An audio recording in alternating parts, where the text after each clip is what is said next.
सांसद व सेवानिवृत्त जनरल डीपी वत्स ने कहा कि दक्षिण हरियाणा वीरों की खान है। इस वीर भूमि ने देश को अनेक वीर सैनिक दिए हैं, जिन्होंने हर युद्ध में अपने शौर्य व आत्मीय साहस का परिचय देते हुए बाहरी शक्तियों व दुश्मनों से देश की रक्षा की है। डीपी वत्स सोमवार को जिले के गांव ढालियावास की पंचायत द्वारा पंडित योगेंद्र पालीवाल की स्मृति में नवनिर्मित सांझी छतरी का उद्घाटन करने उपरांत जनसभा को संबोधित कर रहे थे। वत्स ने कहा कि पालीवाल ने संगठन के लिए बेहतर कार्य किया और जिला अध्यक्ष पद पर रहते हुए भी उनका कार्य सराहनीय रहा था। उन्होंने कहा कि वे समाज सेवा में भी हमेशा आगे रहे तथा उनका जीवन सभी के लिए प्रेरणादायक है। उन्होंने कहा कि ग्राम पंचायत ढालियावास ने उनकी यादगार में सांझी छतरी का निर्माण करवाकर बहुत ही नेक कार्य किया है। उन्होंने कहा कि ग्राम पंचायत ने पालीवाल के नाम पर मार्ग का नामकरण करवाकर उनको सच्ची श्रद्धांजलि अर्पित की है। उन्होंने कहा कि इस मार्ग के बन जाने पर महिला कॉलेज में पढ़ने वाली छात्राओं को आवागमन में सुविधा होगी। आप देख रहे हैं रेवाड़ी से महेंद्र भारती की रिपोर्ट। में लेके हिमाचल को कॉन्फिडेंस में लेके हरियाणा और राजस्थान को कॉन्फिडेंस में यानी उनको विश्वास में लेके इसका हल किया जाएगा। और उसमें एक अच्छी बात ये हुई है कि आपस में किसानों में सद्भावना जरूर पैदा हुई। शहीद संदीप के परिवार का ढहीना में अपमान हुआ है, क्या कहेंगे? पुलिस द्वारा उसके परिवार को मारपीट की गई है, वीडियो वायरल हो रहा है। ऐसे लोगों के खिलाफ किस तरह की कार्रवाई चाहते हैं? मैं ये कहता हूँ कि किसी भी शहीद के परिवार क्या किसी भी परिवार के साथ उसका अपमान नहीं होना चाहिए और मैं उसके लिए संवेदना जाहिर करता हूँ। ऐसे लोगों के खिलाफ कार्रवाई तो बनती है। कानून अपना रास्ता जरूर चुने, law will take its own course. निश्चित जीत है, यानी बहुत से कारण हैं। सबसे पहले तो मोदी जी की और अमित शाह जी की एक बेहतरीन लीडरशिप यानी उनका नेतृत्व, फिर देश के जो हालात और उसमें बंगाल में सबसे पहले उन्होंने किसानों को वंचित रखा, फिर हर एक गरीब परिवार को आयुष्मान भारत से वंचित रखा। यानी जो प्रधानमंत्री की जन कल्याणकारी योजनाएं थी, चाहे किसानों के लिए हो, चाहे गरीबों के लिए हो, चाहे आम जन के लिए हो, सिर्फ अपनी ईगो के चक्कर में दीदी या ममता बनर्जी ने, जो वहाँ की मुख्यमंत्री हैं, उन्होंने कल्याणकारी योजनाओं को भी इम्प्लीमेंट नहीं होने दिया।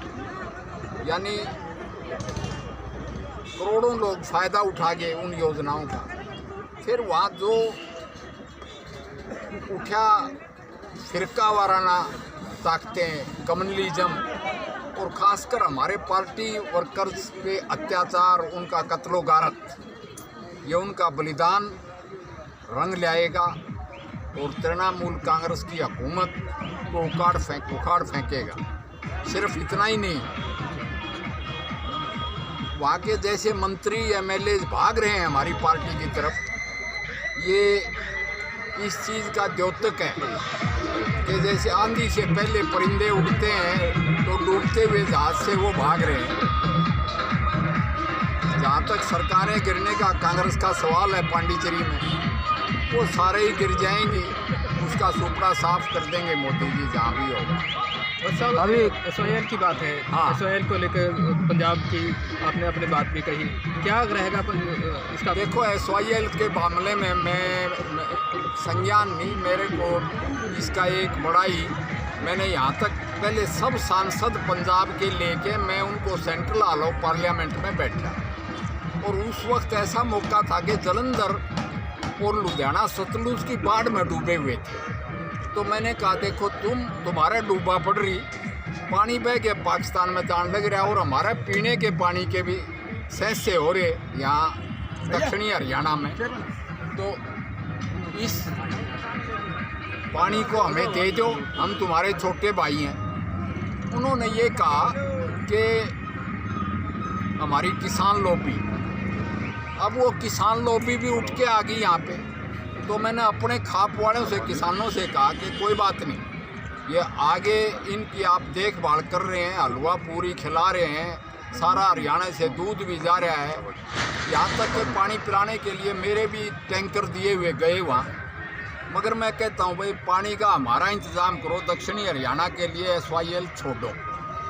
अब कुछ ये ज़रूर है कि उनके मुंह से एक MP पंजाब का जो पुराना इरिगेशन मिनिस्टर था, उसने मेरा हाथ पकड़ के कहा कि सद्भावना कायम हुई है और अब ये मुद्दा सुलझ जाना चाहिए। वो भी जैसे मुख्यमंत्री जी ने कहा, प्राइम मिनिस्टर से दरख्वास्त की है कि इस मुद्दे को जल्दी से जल्दी सुलझाए। मैं तो आपके माध्यम से पहले तो सभी किसानों से अपील करूंगा कि भाई आपकी जो तकलीफ़ात थी, आपकी जो डिमांड्स थी, उनका सरकार ने पूरा संज्ञान लिया है। ये किसान कानून आपके हक में है, आपको समृद्ध बनाने के लिए है, और जो आप अमेंडमेंट्स भी चाहते हैं वो भी सरकार आपको एडजस्ट करने के लिए तैयार होगी। ऐसे हालात में अब आप एजिटेशन ख़त्म करें, अपनी फसल की कटाई में, हार्वेस्टिंग में लगें, ताकि देश और आप और समृद्ध हो और प्रधानमंत्री की नेतृत्व में ये देश जगत गुरु बनने के रास्ते पे चले। किसान नेता राकेश टिकैत कहते हैं कि फसलों को तबाह कर देंगे और फसलों की तबाही की एक शुरुआत भी हो गई है, क्या कहेंगे? मैं उस कंट्रोवर्सी में पढ़ना नहीं चाहूँगा। उसका जवाब उन्हीं के पार्टी वालों ने दे दिया कि भाई गन्ना तो आप बेच आए,